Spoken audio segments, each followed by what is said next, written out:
Who's first? Last. Kerr.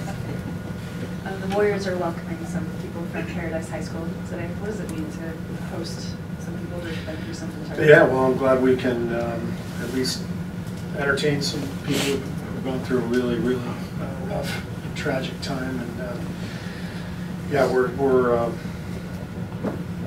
doing what we can. It's and I think people will appreciate it, but obviously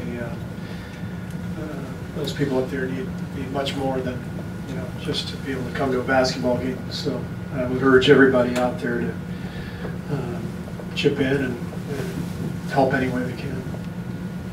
Obviously, we know Steph's not playing for a while, but do you have any general update on Draymond tonight into the next few days? He's not playing tonight, but he's just a day-to-day prognosis. So we'll have another update for you on Friday.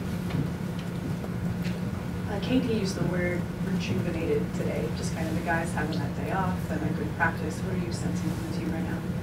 Well, I think we're happy to be home. One of our goals at the beginning of this season was to reestablish home court.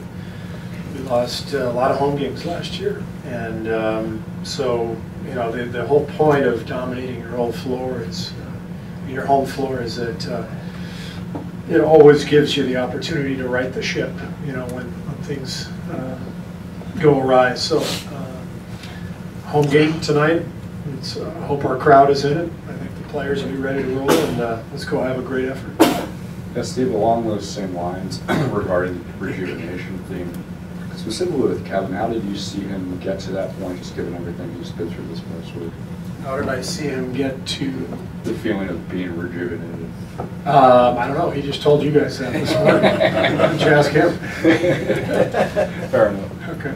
Well, last year at this time, KD's shot blocking was such a big topic. I think he was #1 in the NBA through December. This year, I mean, he's almost near a career low. Why do you think his shot blocking just has not been a presence this year? I don't think we've been great defensively as a team so far. Our numbers aren't great. Obviously, with the injuries and stuff, we've kind of mixed and matched a lot with different lineups.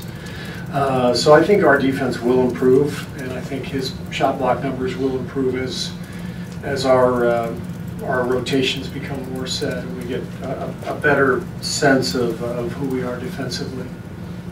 Coach, without Steph, you're playing at a much slower pace. Is that something that you're trying to increase, or do you prefer that this team plays a little bit slower when Steph's not on the court? No, we want to play fast, but it's just not going to happen, not as fast as we are with Steph.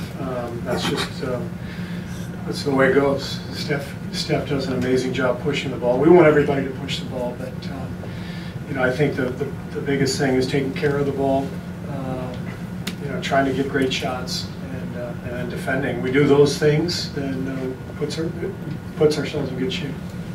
Steve, obviously you guys play a completely different style without Steph, but what are some of the positives you think you guys can take away from this period without him heading forward in the season? Well, I think it gives different people an opportunity to play.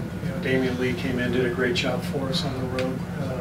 He doesn't get those minutes if not for Steph's absence. Quinn has sort of reestablished his game, with Steph being out. So it just provides the other players an opportunity to step in and play more minutes and be productive.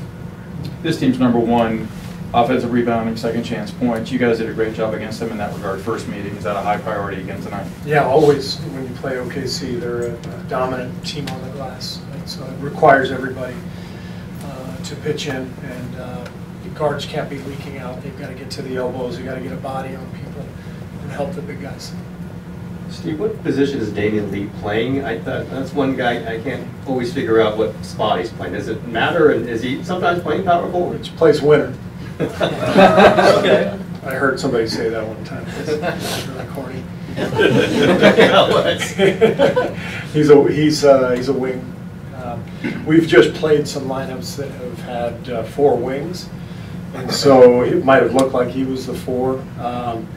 I would say, if you want to get technical, when you see those lineups, Sean or Andre becomes the 4 for us when we're executing offensively. But these days in the NBA, You know, everybody just throws out a whole bunch of 6'7" guys. Can he play big? I mean, do you see him as a guy that you can throw out there against a taller, bigger player? It depends what you're looking for. You know, I think he's got pretty good size for a 2-guard, and you know, he shoots it well and competitive and tough. So I can use him in a lot of situations, but it depends on the matchup. Is it safe to assume that Damian goes back to the starting lineup at center, and how's Alfonso coming along? It's not. There's nothing safe about that statement. But yeah, I'm going to throw you a bone. DJ's going to go back. So that was very safe. Yeah, he'll start with the size of Adams. We'll put Damian back up. Alfonso, He's not playing tonight. I know, but I mean, is he close or? He's getting better. Yeah. Getting better day to day. Steve, along the same line on the center position, what are you looking at moving forward? When big go? I mean, I imagine matchups part of it, but are there other things that you're looking at? Matchups and combinations, and then just how well you play. You know, you got to go out there and produce as the NBA. You know, there's great players everywhere. So if you're not producing, then we'll give the next guy a chance. But all of our guys do different things. Our setters, they all have different skill sets, and we like them all. And eventually, they're all going to get plenty of opportunity. It's especially noticeable with Draymond out, but it looks like of the three young bigs, that Loon is the best rebounder. And do you need more from Damian in that situation in terms of just getting him to be more consistent on the glass? Damian's a very young player, so we're you know, he's learning every single game. Loon is way ahead of him because he's had more years in the league, more experience. He's also naturally a better rebounder. He's just got a nose for the ball.